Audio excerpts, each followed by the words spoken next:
વિનોદભાઈ કાણકિયા હીરાનંદાનીમાં રહે છે. એમણે લગભગ 2 મહિનાથી યોગનું પ્રાઇવેટ ટ્યુશન ચાલુ કર્યું છે. મારો સન નીરવ ચલાવે છે. અને એમને 2 મહિના પહેલાં જ્યારે સ્ટાર્ટ કર્યું તે વખતે શું તકલીફ હતી એ આપણે એમને પૂછીએ. તો તમને શાના માટે તમે ચાલુ કર્યું હતું? શું તકલીફ હતી? એવી રીતે મને લમ્સની તકલીફ થઈ ગઈ અને કફ અને શ્વાસ ચડતો હતો. આ 2 મહિના પછી મને સાવ બિલકુલ બંધ થઈ ગયું છે. નથી એક બી કફ આવતો, નથી કોઈ દી શ્વાસ ચડ્યો. અને મારી દવા બી ચાલુ છે અને આ બી ચાલુ છે મારો. આનાથી મને ઘણો ફરક છે.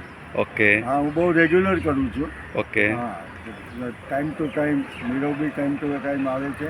ઓકે. અને બહુ સરસ રીતે અમે કરીએ છીએ. તો આ જ્યારે તમને તકલીફ થઈ તે વખતે તમે કોઈ ટેસ્ટ કરાવ્યા હતા? એ પહેલાં કોઈ ટ્રીટમેન્ટ કરાવ્યા હતા? હા. ટેસ્ટ કરાવવામાં હતું જ તે. મારે બે ઓપિનિયન બી લીધેલા. અચ્છા. હા, અને દવા બી ચાલુ કરી હતી. ઓકે. લગભગ બધા જ ટેસ્ટ કરાવેલા. હા.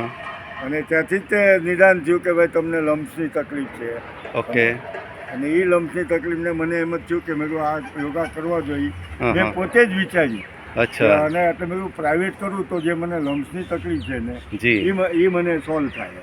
અચ્છા. ખરેખર બહુ સરસ છે. એમ અમે કપાલભાતી કરીએ છીએ, અમે શ્વાસોશ્વાસની ક્રિયા કરીએ છીએ, અચ્છા, પછી પ્રાણાયામ કરીએ છીએ, ઓહ, અને મેડિટેશન કરીએ છીએ અમે. અરે વાહ, અને બહુ જ મજા આવે છે. સરસ. અને એકદમ ફ્રેશનેસ આખો દિવસ સારો જાય. સરસ. એટલે ઈચ્છા થાય છે કરવું હોય તેથી એમ થાય કે આજે કાંઈક ઓલું થાય. ઓહ, ઓકે. બહુ સરસ. અને કરવું જોઈએ લોકોએ.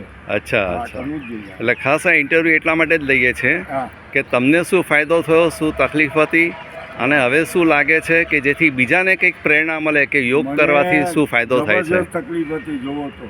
અચ્છા. એટલો કફ નીકળતો હતો, એટલો શ્વાસ ચડતો હતો, બાથરૂમમાંથી નાઈ નીકળતો. એને બદલે અત્યારે મારી પાસે મને કાંઈ જ નથી, એમ કહો તો ચાલે. અરે વાહ, સરસ.